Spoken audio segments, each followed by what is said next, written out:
Voilà, alors on va commencer. Je suis toujours très bavard. Et donc, l'idée de faire une introduction à la génétique humaine, c'est parce que c'est un domaine qui, depuis 20 ans, est en explosion permanente, qui est aussi peut toucher nous tous, puisque nous sommes des hommes, donc notre génome est humain, parce qu'il y a des maladies génétiques, parce que même les maladies communes ont une influence de facteurs de risque génétiques, et puis parce que récemment, grâce à l'explosion des progrès du séquençage, on apprend aussi sur notre passé et sur des hominidés qui sont qui ont disparu il y a plus de 50 000 ans, mais qui ont laissé des petites traces dans notre génome. Voilà, donc c'est un petit peu ce que je vais vous montrer, c'est qu'il y a des découvertes vraiment actuelles, enfin qui ont été faites il y a 2 ans, 3 ans, 5 ans, et qui se retrouvent à avoir une importance telle qu'on en parle même dans la grande presse.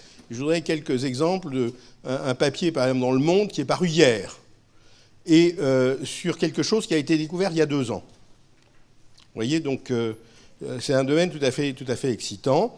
Alors, la génétique, juste pour rappeler, pendant longtemps, la génétique, c'était l'étude des variations génétiques, naturelles ou induites par des agents mutagènes, et de leur effet sur le phénotype des organismes. Parce que pendant longtemps, on n'avait pas moyen d'étudier les gènes autrement que par la variation de ces gènes et leur effet sur le phénotype. Et puis, grâce au progrès de la biologie moléculaire, on a pu commencer à analyser les gènes et, grâce au séquençage, à pouvoir les séquencer, non seulement chez l'homme, mais dans des centaines d'espèces différentes. Et donc cette étude des génomes permet aussi d'étudier l'évolution des fonctions dans le vivant, ce qu'on appelle les VODEVO, c'est-à-dire le développement et l'évolution tels qu'ils ont pu être inscrits dans l'évolution des génomes. Alors, donc, comme j'ai dit, la génétique médicale, parce qu'il y a des maladies dites génétiques, et puis les facteurs génétiques de risque pour les maladies communes. Alors, juste pour vous dire, moi, j'ai une équipe de recherche à l'IGBMC, qui est ce magnifique bâtiment à Illkirch, mais j'ai aussi des responsabilités d'un laboratoire de diagnostic de maladies génétiques, qui, lui, est à l'hôpital. C'est celui qui est ici. Et donc... qui est l'application finalement directe aux maladies génétiques des recherches qui sont faites. Alors, d'abord, le génome humain. J'ai l'habitude de montrer cette diapositive. Une copie du génome, c'est 3 milliards de nucléotides, 3 milliards de lettres. Nous en avons 2, un du père, un de la mère. Et donc... une copie du génome, c'est 500 000 pages comme celle-ci, exactement. Et les 2 copies, c'est 1 million de pages. Et il y a des maladies génétiques qui peuvent être dues au fait qu'il y a une seule lettre sur les 6 milliards de lettres du génome qui est erronée. Et ça peut entraîner des maladies, par exemple, neurodéveloppementales, type retard mental ou autisme, puisqu'on parle beaucoup d'autisme, extrêmement sévère, juste parce qu'il y a un endroit mal choisi, une des bases de l'ADN, une des 6 milliards de lettres qui a muté. Donc, effectivement, toute la complexité, c'est d'arriver à détecter ces mutations pathogènes, enfin, c'est au milieu de toutes les variations du génome. Et c'est vrai que pour moi qui ai commencé à faire de la génétique moléculaire, on va dire, puis de la génétique humaine depuis fort longtemps, je ne dirai pas combien de temps, ce qui a été extraordinaire, c'est les progrès technologiques, les explosions technologiques qui se sont succédées et qui ont accéléré depuis, je dirais, les années 70. Ce qui est intéressant aussi, c'est qu'en fait, ces progrès, ils sont beaucoup dus à l'exploitation de la boîte à outils que sont les différents organismes vivants. Vous avez probablement déjà entendu parler de la technique PCR qui permet d'amplifier un fragment d'ADN, la Polymerase Chain Reaction. Eh bien, si on peut la faire, c'est qu'on utilise des enzymes résistants à la température et qui ont été isolés à partir de bactéries qui vivent à des températures de 80 degrés dans des geysers d'eau bouillante.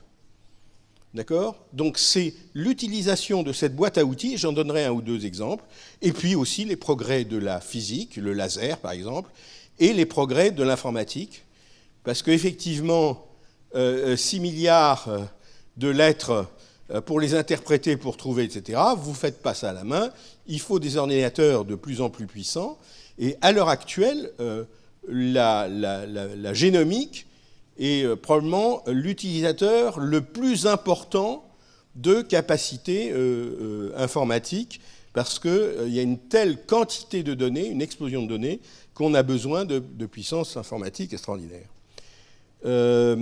Donc la PCR, mais aussi les manipulations génétiques d'organismes modèles qui permettent d'étudier la fonction de gènes, que ce soit dans la levure, que ce soit dans la drosophile, que ce soit un poisson, la souris. Et je vous parlerai d'une technique tout à fait récente et qui a vraiment, j'allais dire, fait le buzz, qui est la technique CRISPR, qui fait que maintenant on peut manipuler tout génome de tout organisme vivant avec des possibilités d'application et peut-être des possibilités de risque, et ça fait beaucoup discuter. Donc, pour donner un premier exemple, c'est l'exemple de ce vieux monsieur qui, c'était un biologiste japonais, qui s'était posé la question pourquoi il y a des méduses qui sont fluorescentes. Qu'est-ce qui faisait, quel était le mécanisme chimique ou enzymatique qui faisait qu'il y avait des méduses fluorescentes? C'était de la curiosité. S'il avait dit je veux savoir ça parce que ça sera utile pour la recherche sur le cancer, on lui aurait probablement dit écoutez, vous ne vous sentez pas très bien parce que c'était une histoire de curiosité. Et comme il raconte dans son discours de prix Nobel, parce qu'il a eu le prix Nobel, ce monsieur, pendant plus de 10 ans, il a ramassé ou il a passé à la moulinette 3000 méduses par jour, aidé par sa femme et ses enfants, et des étudiants des universités à côté, pour pouvoir extraire de ces méduses le composé qui fluorescait. Et c'est ce qui lui a fait identifier une protéine qu'il a appelée la Green Fluorescent Protein. Et quand il a publié ça, cette protéine qui a des propriétés donc fluorescentes, il y a une petite protéine, donc M. Martin Chalfie, qui utilisait comme modèle d'étude un petit ver, un nématode Caenorhabditis elegans, qu'on peut bricoler, s'est rendu compte que si on ajoutait les séquences qui codent pour la GFP aux séquences qui codent pour une autre protéine, ça permet de suivre cette protéine dans la cellule, dans le nématode, parce qu'elle devient elle-même fluorescente. Mais ça voulait dire qu'on pouvait n'étudier qu'une protéine, puisqu'il y avait une protéine GFP. Et M. Roger Etienne, lui, a étudié vraiment qu'est-ce qui faisait que cette protéine émettait dans une longueur d'onde donnée. Et en bricolant la GFP, il a créé tout un arc-en-ciel de yellow, de cherry, des rouges, des jaunes, des bleus, etc. Ce qui fait que maintenant, vous pouvez suivre dans la cellule où vont diverses protéines, comment elles interagissent, etc. Parce qu'il y en a une qui va être marquée à la green fluorescente, une autre à la yellow fluorescente, une autre avec une autre couleur, et grâce aussi à l'explosion de l'imagerie, grâce au laser, etc., vous pouvez commencer à suivre les protéines. Donc, il n'y a pas un seul laboratoire de biologie qui n'utilise pas les fluorescent proteins. Et donc, ça a vraiment révolutionné la manière de faire dans les laboratoires, mais à partir de quelque chose qui n'avait pas, au départ, d'application évidente. Donc ça, c'est juste pour vous montrer que la curiosité scientifique peut, alors c'est pas tous les jours, hein, mais conduire à des découvertes qui, tout d'un coup, se trouvent applicables et comme dit, comme un outil, c'est la boîte à outils du vivant qui permet d'analyser le vivant. Alors, donc l'explosion du séquençage des génomes, moi, quand j'ai commencé, hein, le premier meeting où je suis jamais allé, il y avait quelqu'un qui est devenu prix Nobel, Wally Gilbert, qui exposait comment, en exposé d'une demi-heure, comment il avait réussi à séquencer les 27 paires de bases d'un élément régulateur de l'opéron lactose. Enfin, et donc ça, c'était quelque chose, voilà, il avait réussi à séquencer 27 paires de bases. À l'heure actuelle, on a des machines qui sont capables de séquencer un génome humain en, disons, en 1 à 2 jours pour un prix de environ $1000, à condition qu'on en fasse beaucoup. Et par rapport au projet du génome humain qui a permis de séquencier le premier génome humain, c'est quelque chose qui a été terminé vers l'an 2000-2002.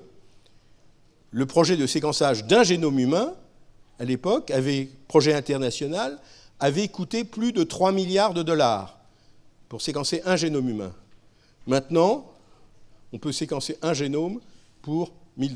Donc vous voyez, c'est une explosion absolument extraordinaire. Et pas seulement le génome humain, mais le génome de plein d'espèces animales ou végétales, et aussi l'autre génome que nous avons en nous, qui est le génome de toutes les bactéries qui sont sur notre peau ou qui sont dans nos intestins, ce qu'on appelle les métagénomes, et ces bactéries qui ont aussi une influence sur notre santé.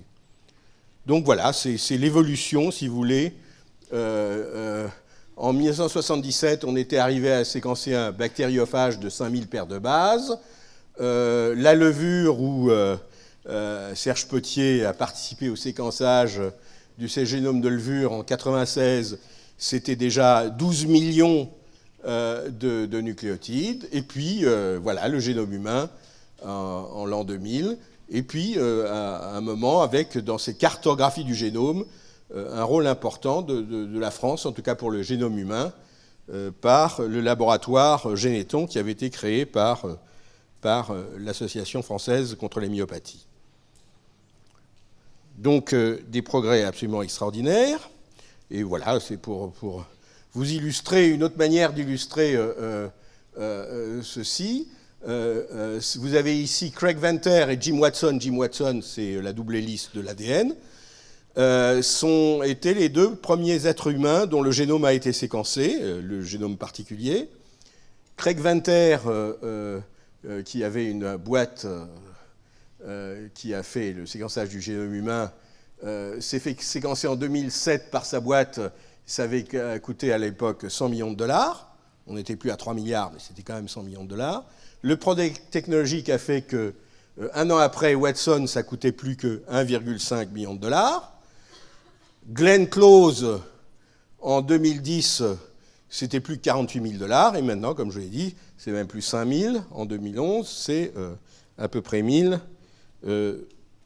Par contre, l'interprétation n'est pas comprise. C'est simplement le fait de vous donner le disque dur qui contient les 6 milliards de lettres de votre génome. L'interprétation, c'est autre chose. Voilà, ça c'est l'effondrement du prix du séquençage qui fait qu'en fait, on dépense beaucoup plus, évidemment, pour séquencer, parce qu'on séquence beaucoup plus. Enfin, ça, c'est... Et donc, ça a permis d'apprendre des choses sur l'évolution de l'arbre de vie, l'évolution des mammifères, l'évolution des oiseaux, etc. Et là, c'est une diapositive qui vous montre sur la gauche que l'an dernier, combien il y avait de génomes complètement séquencés. L'an dernier, c'était 8 pour les oiseaux, maintenant on est à 52. Donc, ça permet de résoudre des problèmes d'évolution des espèces qui sont tout à fait intéressants. Mais surtout, là où ça a fait le buzz, c'est notamment grâce à M. Svante Pääbo, là, qui tient un crâne et qui a développé les outils qui permettent d'analyser ce qu'on appelle l'ADN ancien. L'ADN ancien, c'est l'ADN qu'on peut trouver très dégradé, en toute petite quantité, contaminé par des bactéries, etc., dans des ossements fossiles. Et grâce à ça, il a pu séquencer le génome maintenant de plusieurs individus qui appartenaient au groupe des Néandertaliens, un groupe qui s'est éteint il y a environ 40 000 ou 50 000 ans. Ce qu'il a pu montrer, c'est que finalement, dans la population humaine en général, nous avons tous entre, je ne sais pas, 2 et 5% de génome qui appartient, en fait, qui vient de Néandertal, ce qui montre que, effectivement, il y a 50, 60, 70 000 ans, entre les Homo sapiens qui venaient d'Afrique et les Néandertaliens qui étaient installés en Europe et en Europe du Nord, il y a dû y avoir des échanges génétiques. Et à l'heure actuelle, on pense que peut-être ces échanges génétiques ont été bénéficiaires à Homo sapiens parce que finalement, l'Homo sapiens venait d'Afrique, n'était pas habitué aux températures froides de l'Europe du Nord, et on pense à l'heure actuelle que le transfert génétique de Néandertal vers l'homme a probablement permis de transférer finalement des gènes qui avaient des variations d'adaptation à des températures plus froides qu'en Afrique. Et puis, en utilisant un os de gros orteil qui avait été trouvé dans une grotte en Sibérie, la grotte de Denisova, il a trouvé une séquence de génome qui n'était ni Néandertal, ni Homo sapiens, et qui indiquait qu'il y avait une troisième population éteinte, Denisova, et que cette population, là aussi, avait contribué au génome, et notamment au génome des Asiatiques, puisqu'il se trouvait effectivement en Sibérie. Donc, si vous voulez, on est en train de pouvoir reconstituer, finalement, l'histoire des hominidés par cette analyse de l'ADN ancien. C'est des choses qui sont tout à fait excitantes, et où, je vous dis, c'est cette possibilité, à l'heure actuelle, que, finalement, la contribution de Néandertal a pu avoir un avantage sélectif pour cette population humaine qui lui a permis de prendre le dessus et a abouti à l'extinction de Néandertal, il y a 50 000 ans. Donc, ce génome humain, une copie du génome 3 milliards, il n'est pas identique d'un individu à l'autre.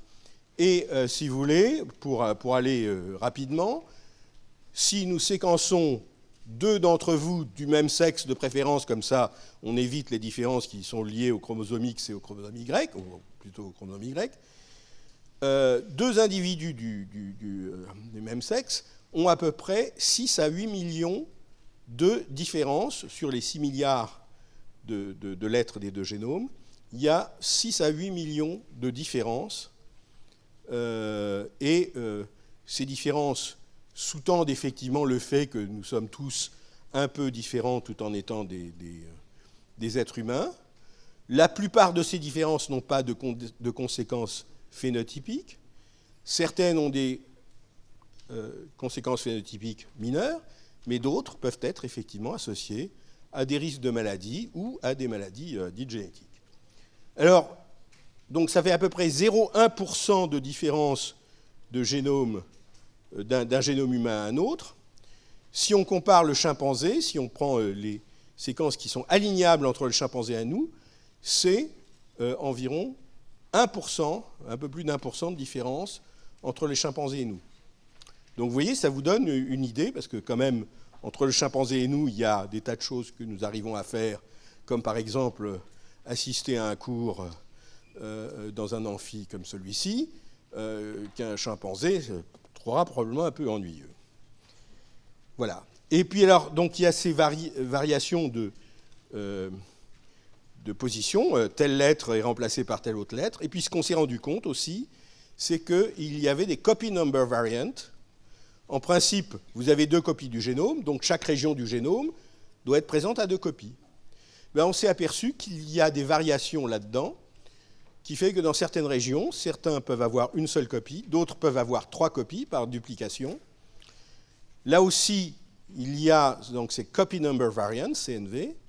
Certaines semblent ne pas avoir d'effet phénotypique, mais d'autres sont associées à des manifestations phénotypiques très intéressantes. Et je donnerai un exemple peut-être sur le chromosome 16.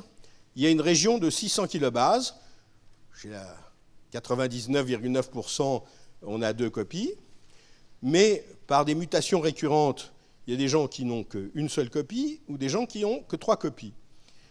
Les gens qui ont une seule copie ont des problèmes cognitifs et de comportement qui peuvent être souvent de l'autisme, mais surtout, ils ont une tendance à une obésité très forte. Ceux qui ont 3 copies, par contre, ont aussi souvent des problèmes neuropsychiatriques, ça peut être schizophrénie ou ça peut être aussi de l'autisme, mais eux, au contraire, ils ont une forme d'anorexie qui fait qu'ils sont souvent très maigres et pathologiquement maigres, et puis les parents disent qu'ils ont beaucoup de difficultés à faire manger ces enfants, que c'est vraiment une lutte pour arriver à les faire manger.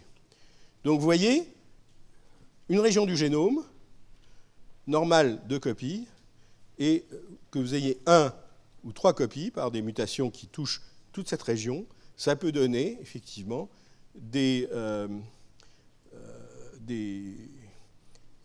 spécificités phénotypiques tout à fait intéressantes et importantes.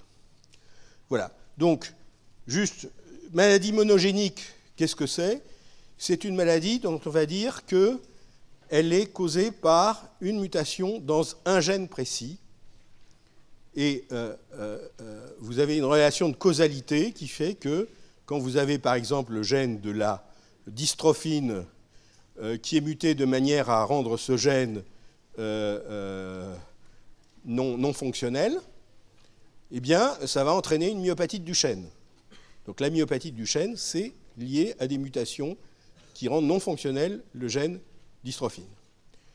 La mucoviscidose, c'est la même chose, c'est une maladie récessive, donc il faut que chacune des copies du génome porte une mutation qui rend non fonctionnel ce gène, et ça entraîne la mucoviscidose. Alors, ces maladies, on en connaît plus de 4000 maintenant qui sont liées à des mutations donc, dans 4000 gènes différents. Et c'est important non seulement pour les enfants, c'est 10% des hospitalisations pédiatriques, 20% de la mortalité infantile, mais on trouve de plus en plus aussi des maladies déterminées génétiquement qui s'expriment à l'âge adulte, ou même après l'âge de 40 ou 50 ans. Par exemple, il y a des formes rarissimes de maladies d'Alzheimer qui sont dues à des mutations très spécifiques dans l'un des 3 gènes qui peuvent être associés à ces formes monogéniques rarissimes de maladies d'Alzheimer. Alors, j'ai dit que la mutation est vraiment la cause de la maladie, mais il peut y avoir quand même une incertitude sur est-ce que la maladie va se développer ou pas. Je donne l'exemple, par exemple, le cancer du sein familial, lié aux mutations de gènes BRCA1 ou BRCA2. Une femme qui porte une mutation dans le gène BRCA1 ou BRCA2, elle a 70 à 80% de risque de développer un cancer du sein avant l'âge de 70 ans ou de 80 ans. Alors que dans la population générale, c'est 7% de risque de cancer du sein chez une femme sur toute la vie. Mais donc vous voyez que bien qu'il y ait la mutation, ça ne veut pas dire que obligatoirement la personne qui a la mutation aura le cancer du sein, mais enfin c'est un risque 70 ou 80% qui est très élevé. Donc c'est ce qu'on appelle la pénétrance incomplète. Vous avez donc les maladies chromosomiques telles que, évidemment, la trisomie 21, ça vous connaissez, 3 chromosomes 21 au lieu de 2, mais je vous avais déjà donné cet exemple de ces CNV sur le chromosome 16, où on voit, on a découvert grâce aux techniques d'analyse du génome, qu'effectivement, il y avait des variations de nombre de copies qui pouvaient être associées à des pathologies, notamment des pathologies qu'on appelle neurodéveloppementales, c'est-à-dire du retard mental, de l'autisme ou des maladies neurologiques. Mais pas seulement, aussi des malformations cardiaques. Donc ça, c'est des maladies chromosomiques. Et alors, je vais vous donner un exemple de ce qu'on appelle maintenant la déficience intellectuelle ou le retard mental, où pendant longtemps, on constatait qu'il y avait dans une famille quelquefois deux enfants qui avaient, ou adultes, qui avaient comme ça une déficience cognitive importante. On connaissait la trisomie 21 comme cause, on connaissait quelques maladies génétiques comme cause, mais grâce au séquençage à haut débit, eh bien maintenant, on s'aperçoit que dans cet exemple, voilà, vous avez une famille où il n'y a pas d'histoire familiale de retard mental dans cette famille, et vous avez un enfant qui a un retard mental. Eh bien, on s'aperçoit que ça peut être des anomalies chromosomiques, telles trisomie ou effectivement ces anomalies du nombre de copies CNV. Ça peut être, chez un garçon, des formes liées au chromosome X. Il y a un gène qui est muté sur le chromosome X. Chez les garçons, comme il y a un seul chromosome X, il n'y a pas de copie normale, d'autres copies normales du gène. Chez une fille, il y a 2 chromosomes X. Donc même si elle a un chromosome X muté, elle a toujours un chromosome X normal qui permet de compenser souvent complètement. Vous avez des formes autosomiques récessives, où effectivement les parents étaient porteurs sains et chacun muté dans le même gène, mais simplement à l'état hétérozygote, et l'enfant est atteint parce qu'il a reçu les 2 mutations. Mais la grande découverte, c'est qu'on s'est aperçu que une des raisons génétiques, probablement la plus fréquente de ces retards mentaux, déficiences intellectuelles, avec ou sans autisme, c'est ce qu'on appelle des mutations de novo, c'est-à-dire que l'enfant atteint a une mutation dans un gène donné qui n'est pas présente chez les parents. Et ça, c'est parce que lors de la réplication du génome dans les cellules germinales, eh bien, il y a environ 60 mutations qui, la plupart du temps, vont n'avoir aucune conséquence phénotypique, mais de temps en temps, quand il y en a l'une d'elles qui est mal placée dans un gène important pour le fonctionnement du cerveau, ça peut entraîner un retard mental. Et on compte à l'heure plus de 200 gènes qui, lorsqu'ils sont mutés par de telles mutations de novo, peuvent entraîner du retard mental, de l'autisme, etc. Donc ça vous donne un exemple de la complexité des choses, parce que finalement, ça veut dire que le retard mental, c'est en fait 500 maladies génétiques différentes selon le gène qui va être muté. C'est juste un exemple. Et puis, vous avez les maladies communes. Alors, les maladies communes, c'est des maladies qui surviennent. Alors, qu'est-ce que c'est les maladies communes? C'est les maladies cardiovasculaires, c'est l'infarctus du myocarde, c'est les maladies rhumatismales, etc. C'est toute la pathologie. Et on sait que beaucoup de ces maladies sont liées à l'environnement, y compris les maladies infectieuses. Mais même une maladie infectieuse, la peste par exemple, dans les pestes du Moyen-Âge, dans une même maison où il y avait eu une infection par la peste, tout le monde ne mourait pas, heureusement. Donc même par rapport à un virus ou une bactérie, le génome fait qu'on est plus ou moins capable de monter une réaction immunitaire, de surmonter cette infection. Donc même les maladies dites les maladies infectieuses, leur expression va dépendre non seulement du fait qu'on a été en contact avec l'agent infectieux, mais va dépendre de variations au niveau du génome qui font qu'on va réagir plus ou moins différemment à cette maladie infectieuse. Voilà. Alors, simplement, je vous avais dit que j'étais responsable d'un laboratoire de diagnostic génétique, et souvent, même des collègues médecins nous demandent « mais ça sert à quoi de connaître la mutation qui est responsable d'une maladie génétique chez un enfant ?» et où, de toute façon, en général, la réponse ne va pas permettre, à quelques exceptions près, de le soigner mieux. Alors, à quoi ça sert? Eh bien, la réponse, c'est que, d'abord, quand vous avez une famille qui a un enfant ou une personne qui est atteinte d'une maladie extrêmement sévère, qui peut être très handicapante, qui peut entraîner une mortalité précoce, etc., ils veulent savoir pourquoi. La question du pourquoi est très importante. Quand c'est du retard mental, par exemple, les familles se demandent souvent, ou les mères notamment, est-ce que c'est parce que dans la petite enfance, on n'a pas fait ce qu'il fallait faire, ou parce que j'ai pris un verre de champagne pendant la grossesse, est-ce que c'est ça qui a fait que... Et donc le diagnostic, ça permet déjà de donner un nom, de dire voilà, c'est ça. Ensuite, ça permet de savoir est-ce qu'il y a un risque de récurrence. Parce que si c'est une maladie très grave, la prochaine question que les gens vont se poser, c'est est-ce que si on a un autre enfant, on a un risque d'avoir un enfant atteint?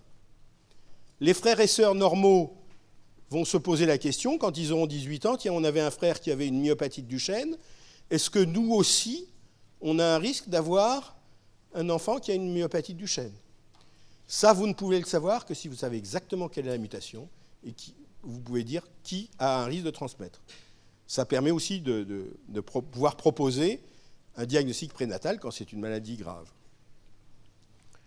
Voilà, donc si vous voulez, il y a un rôle très important, effectivement, du séquençage maintenant dans le diagnostic de ces maladies rares. Mais ces maladies rares aussi sont, puisque c'est un gène qui dysfonctionne, c'est une ouverture sur le fonctionnement de notre génome et sur les mécanismes, les protéines, les mécanismes de signalisation cellulaire qui sont importants. C'est ce qu'on appelle faire de la génomique fonctionnelle. On a à peu près 20 000 gènes, sans compter quelques centaines de gènes dits de RNA non codants, mais pour comprendre la fonction physiologique d'un gène, eh bien, un des moyens, c'est de savoir quand ce gène est muté, quelles sont les répercussions sur le fonctionnement de la cellule, sur le fonctionnement de l'organisme. Eh bien, l'analyse des gènes mutés dans les maladies génétiques nous donne aussi une possibilité de comprendre des mécanismes tout à fait importants dans le fonctionnement de notre organisme.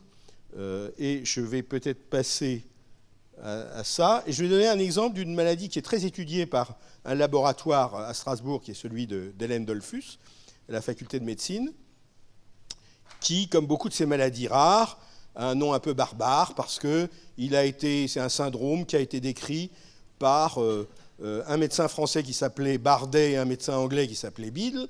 Donc c'est le syndrome Bardet-Biddle. Et ce syndrome, il était très curieux parce qu'il avait un syndrome sévère, il avait une association de manifestations cliniques dont on avait l'impression qu'elles n'avaient rien à voir les unes avec les autres. Donc, c'est des personnes qui, souvent, à partir de l'âge de 8-10 ans, vont devenir malvoyants parce qu'il y a une anomalie rétinienne, une rétinite pigmentaire qui va se développer. Donc c'est des gens qui vont devenir très malvoyants et souvent vont devenir aveugles.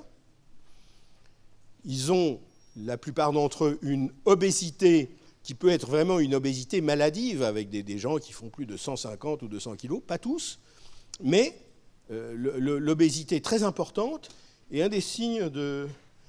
Alors, il y a des aspects aussi de développement squelettique, ce qu'on appelle polydactylie, c'est-à-dire ici, vous voyez, des anomalies au niveau des doigts des mains ou des doigts de pied qui font que, l'impression qu'ils avaient soit 6 doigts, soit que il a commencé à pousser un 6e doigt, même s'il n'est pas complètement formé, etc. Il y a des anomalies rénales qu'on peut tester par l'échographie, et puis d'autres choses, mais enfin, disons, les plus importantes sont là, anomalies rénales. Les anomalies cognitives ne sont pas très fortes, mais voilà. La rétine, une obésité qu'on ne comprend pas, une polydactylie, des anomalies rénales. Et les gens se disaient, c'est une maladie assez rare, peut-être 1 sur 50 000, qu'il doit y avoir un gène, peut-être un gène régulateur, qui est responsable, quand il est muté, de cette maladie. Et quand on a commencé à pouvoir identifier les gènes de cette maladie, et le premier gène a été identifié en l'an 2000, donc ce n'est pas il y a si longtemps. À l'heure actuelle, on en est à 20 gènes différents qui, quand ils sont mutés, peuvent entraîner un phénotype de type Bardet-Biedl, et un clinicien ne sera pas capable de différencier est-ce que ça pourrait être le gène BBS1 ou le gène BBS5. Donc c'est très étonnant. Comment se fait-il que des mutations dans 20 gènes différents, et qui au début semblaient n'avoir rien à voir de commun entre eux, donnent un tel phénotype aussi particulier? Eh bien, c'est là qu'on revient vers de la biologie, parce qu'au début du XXe siècle, il y avait des microscopistes qui avaient décrit que dans la majorité des cellules de vertébrés, et donc notamment de mammifères, y compris humaines, vous aviez un cil, qu'on a appelé le cil primaire, voilà, et personne ne savait à quoi ça servait, ce cil primaire. Et très peu de gens travaillaient là-dessus, et la plupart des gens pensaient que c'était peut-être une espèce de reste évolutif d'une structure qui avait eu un intérêt, mais personne ne savait à quoi servait le cil. Et là, la génétique humaine a permis de montrer que tous les gènes qui sont impliqués dans le syndrome de Bardet-Biedl et dans toute une série d'autres syndromes qui ont des noms aussi barbares que ceux qui sont là, tous participent à la fonction et à la structure ciliaire. Et cette fonction est extrêmement importante comme senseur et comme dans ce qu'on appelle la transmission du signal de signaux extérieurs vers l'intérieur de la cellule. Et vous voyez, ces différentes maladies sont toutes donc des ciliopathies. Ciliopathie, c'est un terme qui n'existait pas il y a 12 ans. C'est quand on a commencé à comprendre que les différents gènes pour ces différentes pathologies, en fait, tournaient tous autour du fonctionnement de ce cil, et avec, vous voyez, souvent le rein est atteint, souvent la rétine est atteinte, le développement du cerveau peut être atteint, mais chaque maladie a une constellation de signes différents. Donc vous voyez, là, c'est vraiment la génétique humaine a permis d'identifier des gènes qui ont permis d'éclairer le fonctionnement de la cellule et de voir que ce cil, finalement, avait une fonction très importante dans de nombreux organes. D'ailleurs, pour la petite histoire, pour montrer aussi l'utilité d'avoir différents organismes modèles, au début, les premiers gènes BBS qui ont été trouvés, les gens n'avaient aucune idée de leur fonction. Et c'est parce qu'un de ces gènes avait un équivalent dans ce nématode, ce petit ver, Caenorhabditis elegans, et que dans ce nématode, on avait pu voir qu'effectivement la fonction de ce gène était reliée à ce fameux cil présent aussi chez le nématode, qu'on a pu revenir donc de l'homme au nématode et du nématode à l'homme pour comprendre qu'effectivement tous les gènes associés au syndrome de Bardet-Biedl étaient en fait impliqués dans cette fonction ciliaire qui, je veux dire, il y a 15 ans, personne n'en parlait. Voilà. Alors, ceci pour dire que quand on est un généticien humain, on est très dépendant aussi de pouvoir créer des modèles des maladies génétiques en inactivant, en bricolant les gènes, que ça soit chez la souris, que ça soit chez le poisson zèbre, qui est un autre modèle très intéressant, ou quelquefois la drosophile, ou la levure. Et pour vous donner un exemple, dans notre laboratoire, on avait identifié en 1996 un gène qui était associé à une maladie neurologique qui est l'ataxie de Friedreich, qui est souvent associée, ou même quasiment tout le temps aussi, à des problèmes cardiaques, à des anomalies, une cardiomyopathie. On trouve le gène, ce gène ne ressemble à rien, donc aucune idée de fonction. Le génome de la levure venait d'être séquencé, et on s'aperçoit qu'il y a un gène qui ressemble beaucoup dans le génome de la levure. Aussitôt, des spécialistes du génome de la levure, comme c'était beaucoup plus facile de bricoler le génome de la levure à l'époque que le génome de la souris, en quelques mois, ont pu répondre le gène code pour une protéine qui est importante pour la mitochondrie. Donc, si vous voulez, on a une maladie neurologique et cardiaque où la levure, qui n'a ni cœur ni système nerveux, nous éclaire finalement sur le mécanisme pathologique d'une maladie neurologique et cardiaque. Simplement parce que la mitochondrie, elle, est présente également dans la levure. Donc vous voyez, c'est l'intérêt d'avoir ce type de modèle pour la génétique médicale. Et souvent, quand il y a des gens qui disent « Ah ben oui, ça m'intéresse les maladies génétiques, j'aimerais faire une thèse chez vous », je dis « Bah écoutez, nous on n'a pas de place », mais je leur dis « Mais si vous faites de la levure, si vous faites du nématode, si vous faites de la drosophile, et si vous continuez à être intéressé par la génétique humaine, ça pourra être utile pour effectivement analyser des problèmes de maladies. » Donc c'est pas parce que on est sur un organisme qui a l'air éloigné de l'homme que, en fait, il n'y a pas des possibilités d'avoir des choses tout à fait intéressantes. Là. Bon, alors, je vais donner... Il me reste combien de temps, là? Parce que... Encore 10 minutes oui, bon. Bon, 1 minute et un quart d'heure. Bon, je vais passer.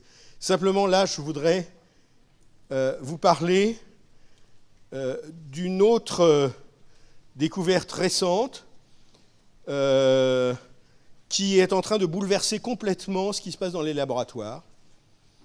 Et parce qu'elle permet de faire ce qu'on appelle du genome editing, c'est-à-dire dans le génome d'un organisme, de pouvoir rendre un gène non fonctionnel, de pouvoir même faire des modifications plus subtiles que simplement enlever le gène. Et ça, plus seulement dans le poisson zèbre ou la souris, mais carrément dans tout le monde vivant. Et c'est intéressant de voir d'où vient cette découverte. Et ces deux chercheuses, Emmanuelle Charpentier, qui est une Française qui dirige un laboratoire en Allemagne, et Jennifer Doudna, qui dirige un laboratoire en Californie, ont fait le travail publié il y a 2 ans, ou 2 ou 3 ans, qui a lancé cette explosion. Mais ceci dit, ce travail était basé sur, au début, une observation un peu quand les gens ont commencé à séquencer des génomes, et notamment des génomes bactériens. Ils se sont aperçus que dans beaucoup de bactéries, il y avait des séquences un peu bizarres qui répétaient, mais avec, au milieu des répétitions, des séquences qui n'avaient rien à voir, Ils ont appelé ça des cluster regulated interspace repeats, c'est-à-dire des répétitions qui sont interrompues par des séquences entre les répétitions. Et simplement, c'était une observation due au séquençage de génome bactérien. Et puis, il y a quelqu'un qui s'est aperçu, ou quelques groupes, faisant des analyses bioinformatiques, qu'en fait, les séquences qui étaient entre les répétitions ressemblaient beaucoup à des séquences de phages qui sont des virus de bactéries, mais qui pouvaient être différentes d'une bactérie à l'autre. Et ils sont arrivés à cette suggestion, cette hypothèse, que peut-être il s'agissait d'une espèce de système immunitaire adaptatif qui permettait à une bactérie qui avait déjà rencontré une fois un bactériophage de pouvoir lutter contre ce bactériophage, ou un bactériophage similaire, qui voulait l'infecter. Exactement comme notre système immunitaire adaptatif fait que nous sommes capables de faire des anticorps contre des éléments infectieux que nous avons rencontrés une première fois. Et là, un premier article clé qui est paru dans Science en 2007, et dont je viens d'apprendre tout à l'heure par une conversation que le dernier auteur, donc c'est un des auteurs majeurs, Philippe Horvat, a fait sa thèse en fac de sciences dans le laboratoire de Serge ou de voilà. C'est intéressant parce que tous ces gens-là travaillaient dans une boîte agroalimentaire d'Anisco qui fait des produits laitiers. Et quand vous faites des produits laitiers, vous utilisez des bactéries pour faire du yaourt, par exemple, et il faut que ça soit très reproductible. Et quand vous avez une de ces bactéries qui est infectée par un phage, tout d'un coup, elles ne vont plus avoir la même propriété.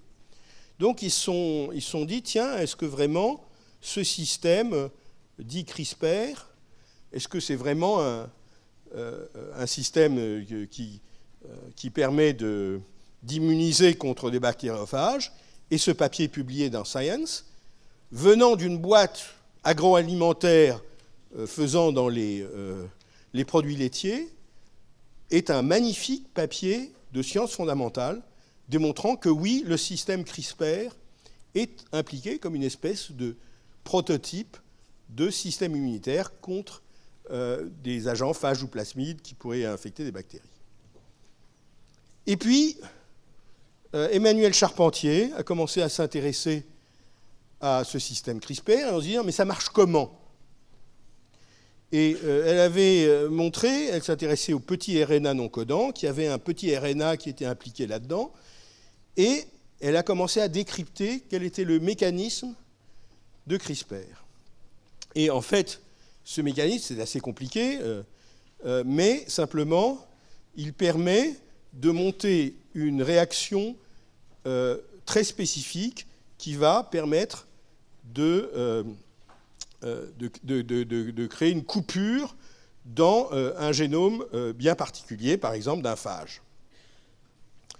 Donc, avec Jennifer Doudna, elles ont commencé à regarder quel était le mécanisme de reconnaissance très spécifique de ce CRISPR, et en arrivant à voir quel était ce mécanisme, qui implique donc un RNA dual RNA, je ne vais pas aller dans les détails, elles sont aperçues qu'on pouvait utiliser ceci pour en fait introduire des mutations, introduire des coupures dans n'importe quel génome.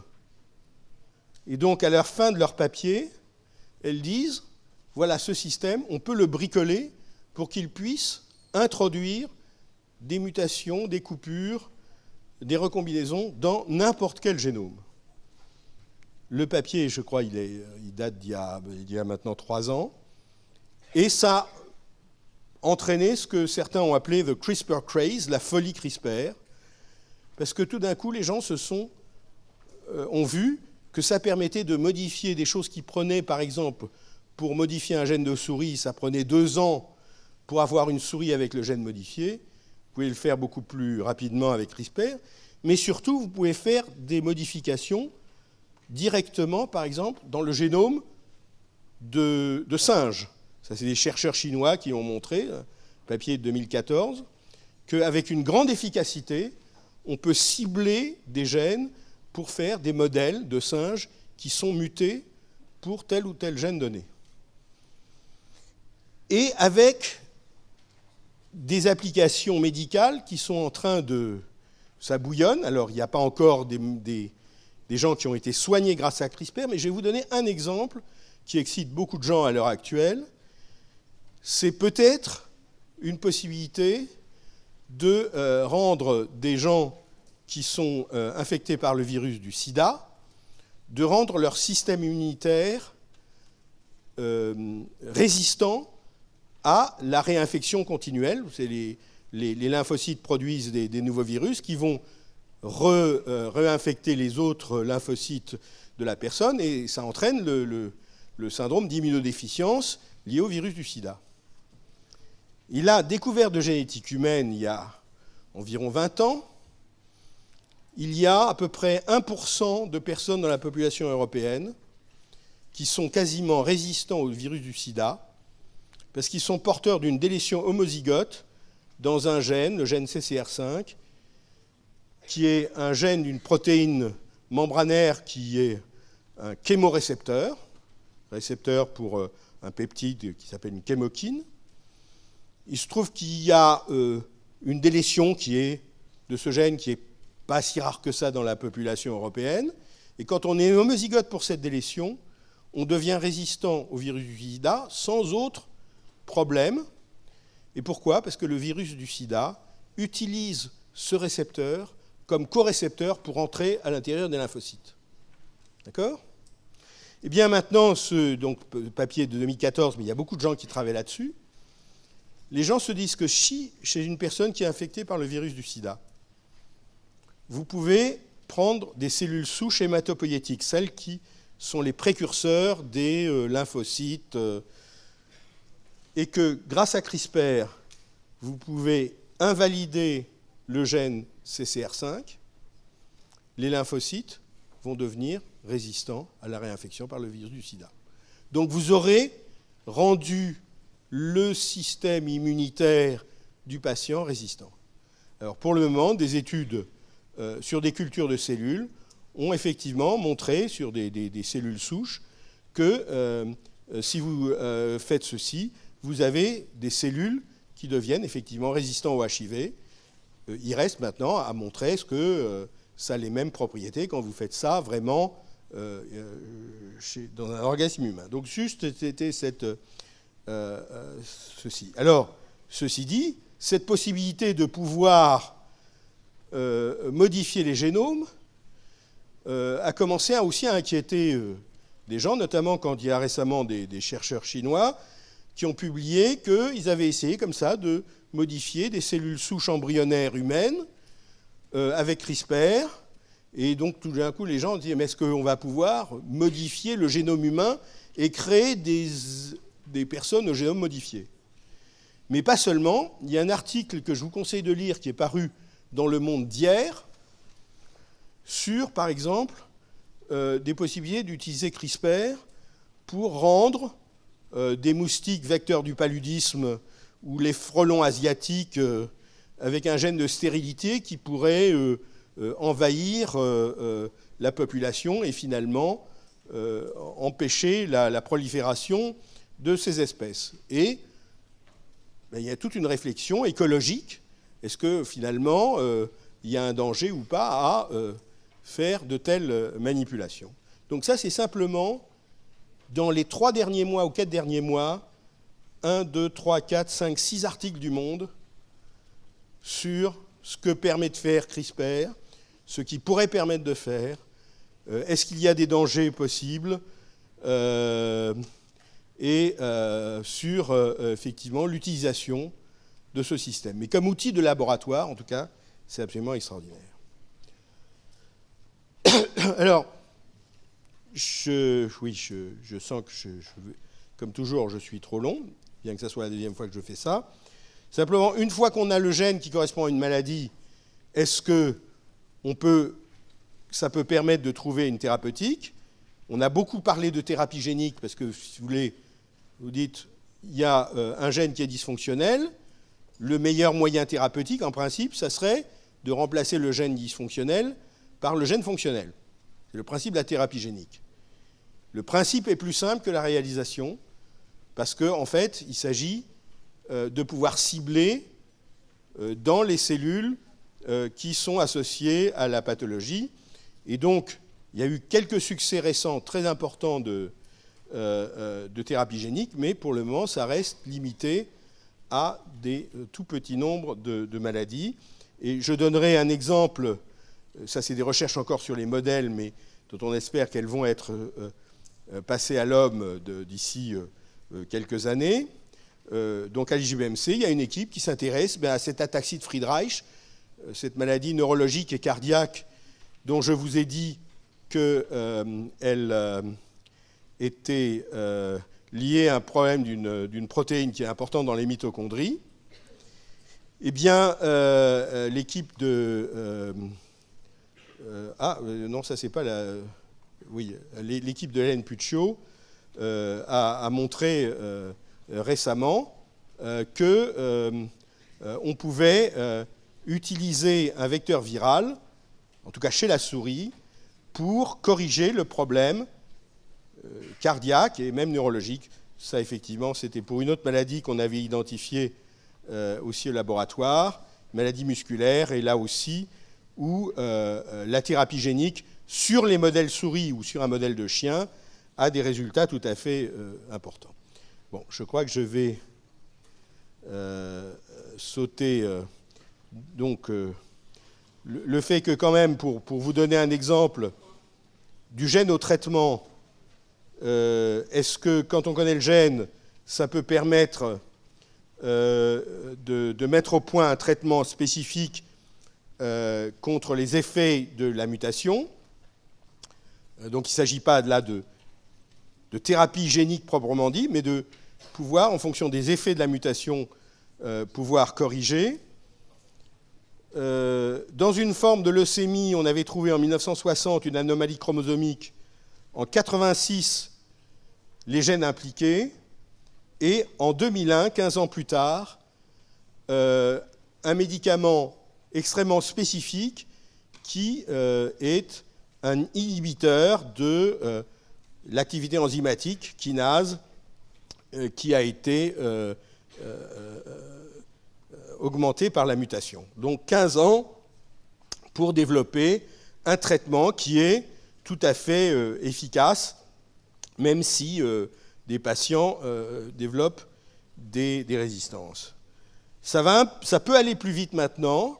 En 2002, il a été montré que des mutations dans un gène qui s'appelle BRAF, qui est aussi un gène important dans la signalisation, étaient présentes dans de nombreux cancers, dont les mélanomes. 2002.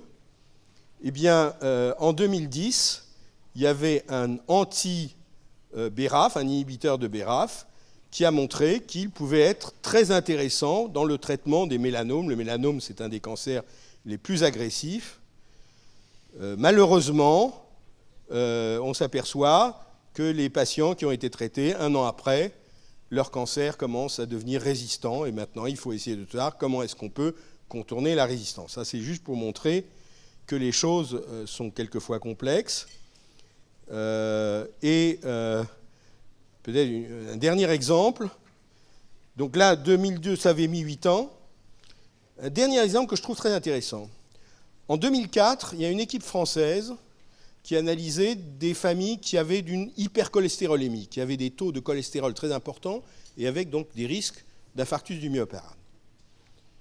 Ils identifient le gène muté, gène qui s'appelle PCSK9, une espèce de protéase, dont personne ne connaissait la fonction, mais visiblement impliquée dans le cholestérol, dans le métabolisme du cholestérol.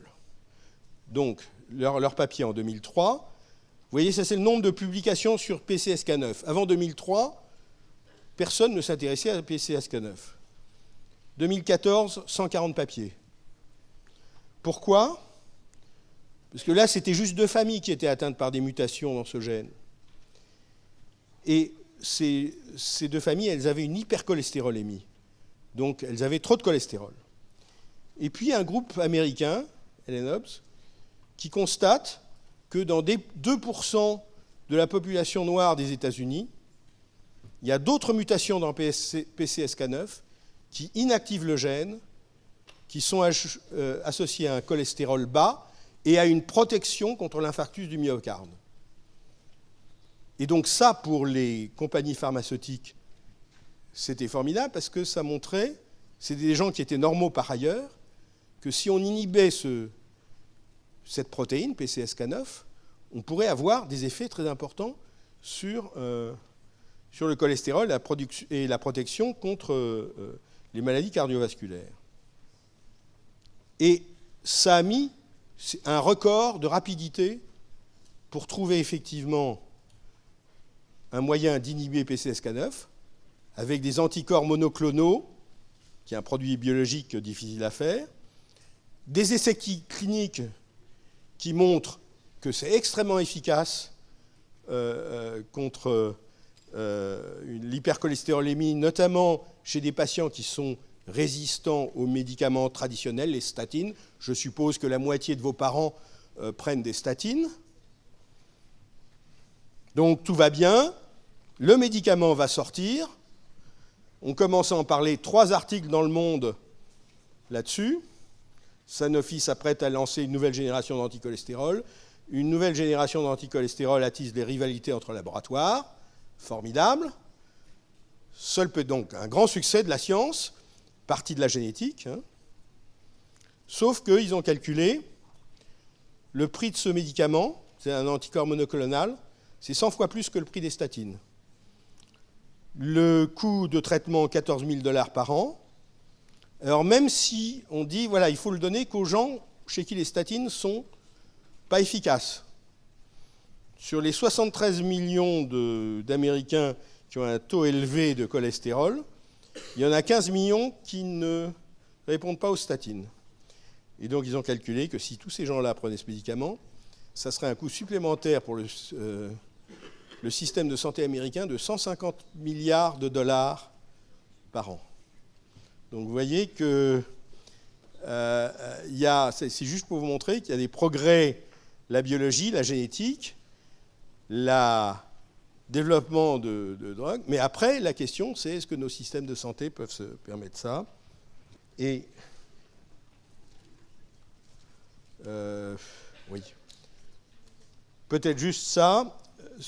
Il y a beaucoup de recherches aussi sur essayer de comprendre les facteurs de risque aux maladies communes.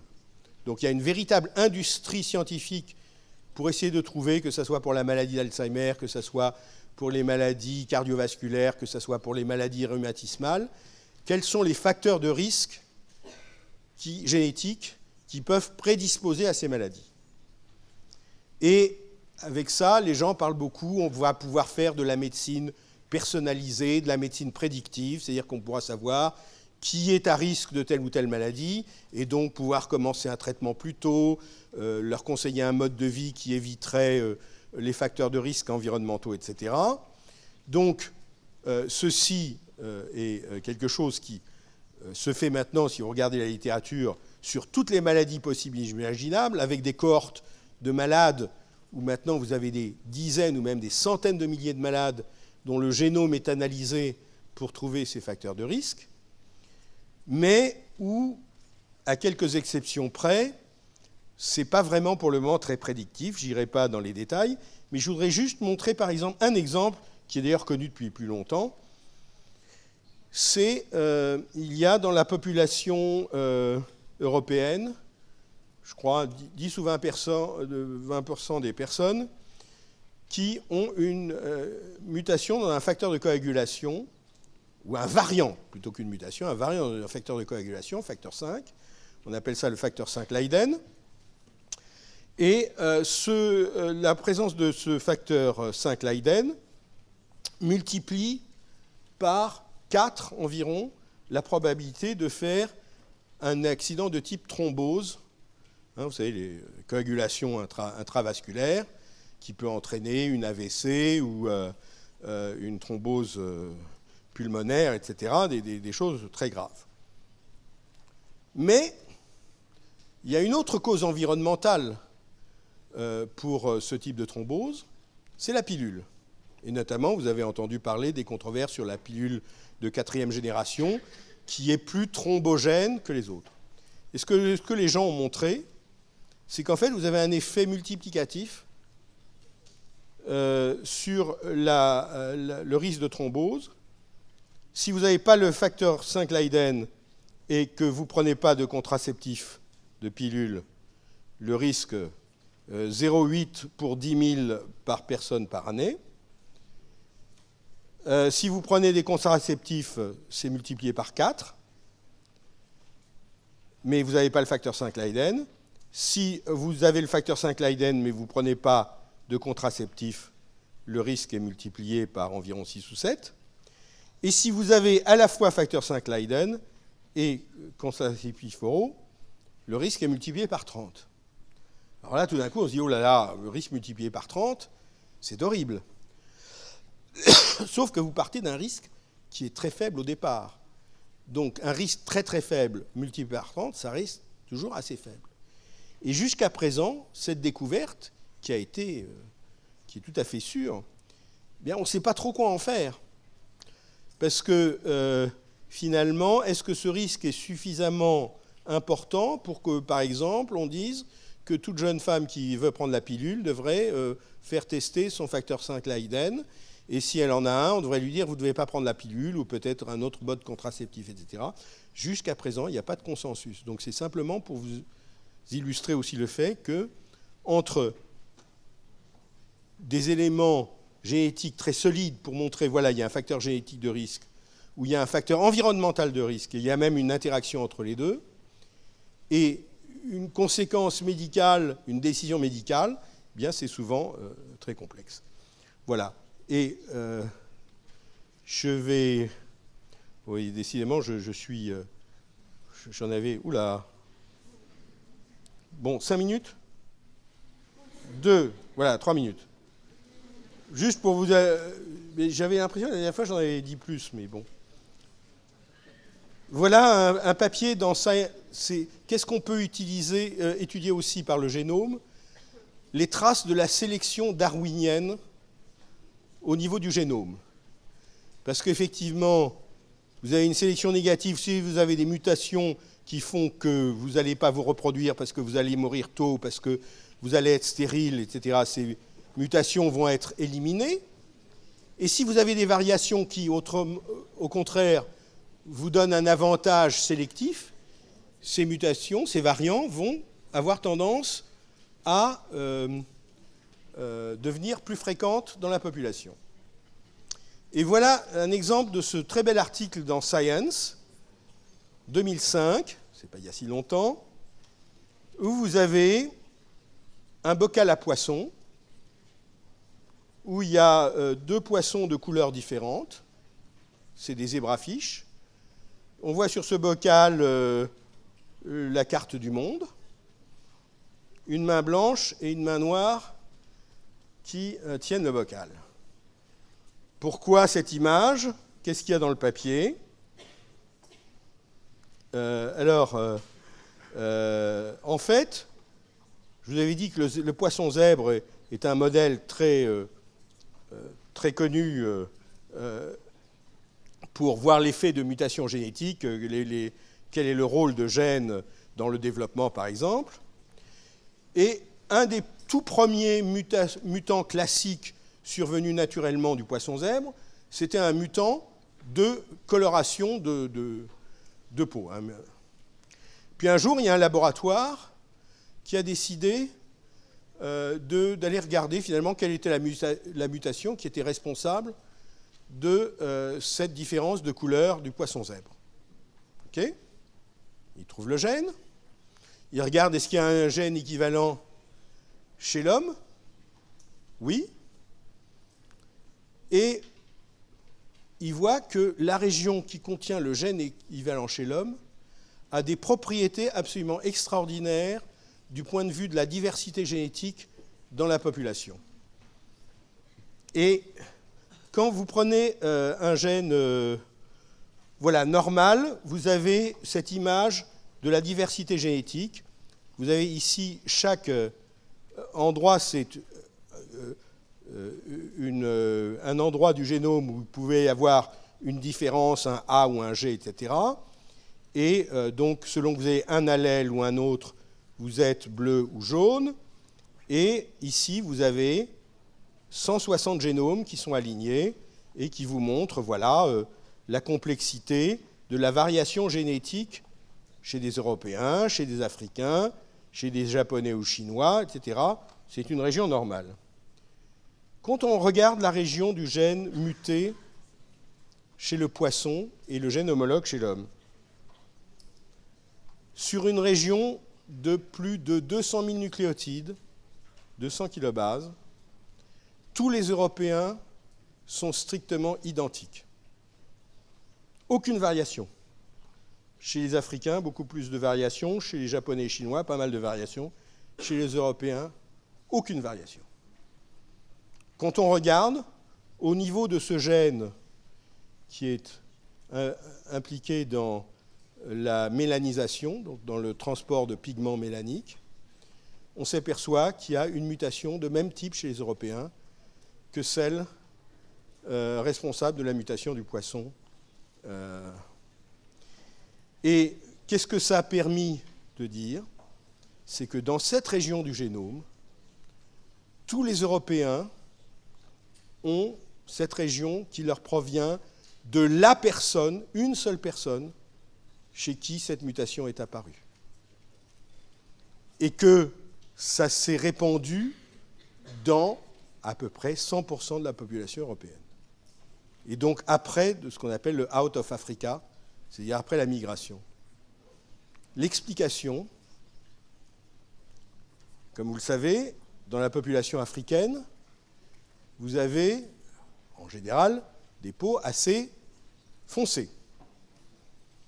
Et ça, on pense que c'est un avantage sélectif parce que les rayons UV sont des agents mutagènes très importants et il y a beaucoup, près de l'équateur, beaucoup d'exposition, beaucoup de soleil, beaucoup d'exposition aux UV. Et donc, vous avez intérêt à limiter la pénétration des rayons UV et une peau foncée est un moyen de limiter ceci. Vous allez out of Africa. Il y a beaucoup moins de soleil, beaucoup moins d'UV. Les UV, ils ont une autre action. Ils transforment un précurseur de la vitamine D en vitamine D active. Si vous n'avez pas suffisamment de vitamine D, c'est du rachitisme. Et le rachitisme, avant qu'on puisse avoir des nourritures aussi variées que celles qu'on a, c'était une cause de mortalité infantile très importante. Un enfant qui meurt ne transmet pas son génome. Et donc, ces études génomiques et ce fait que tous les Européens ont hérité d'un seul individu chez qui une mutation s'est passée qui a inactivé le gène SLC24A5. L'hypothèse, c'est que, par contre, quand vous êtes dans un pays où il n'y a pas beaucoup de soleil, vous avez intérêt à avoir une peau plus claire pour pouvoir éviter le rachitisme. Et donc, il y a eu un effet de sélection positive, c'est-à-dire que la mutation dans ce gène, en éclaircissant, si vous voulez, la peau, a donné un avantage sélectif lié à l'environnement, lié au fait qu'effectivement, vous avez besoin de cette vitamine D. Il y a quelques exemples comme ça qu'on a pu trouver, par exemple aussi, sur l'intolérance au lactose ou la tolérance au lactose. Vous avez une région du génome où vous voyez que les populations où il y a une agriculture où on élève des vaches, des chèvres, etc., ont acquis un variant qui les rend tolérants au lactose, alors que normalement la population humaine au départ était intolérant au lactose après les premières années de vie. Donc voilà, c'est juste pour vous illustrer qu'on peut, par ces études de génome, avoir aussi des idées sur les pressions de sélection qui ont pu jouer sur certains caractères. J'ai donné celui-ci, il y en a d'autres. C'est simplement pour vous donner quelques exemples de ce qu'on peut apprendre en étudiant le génome. Je vous remercie et éventuellement on peut répondre à vos questions.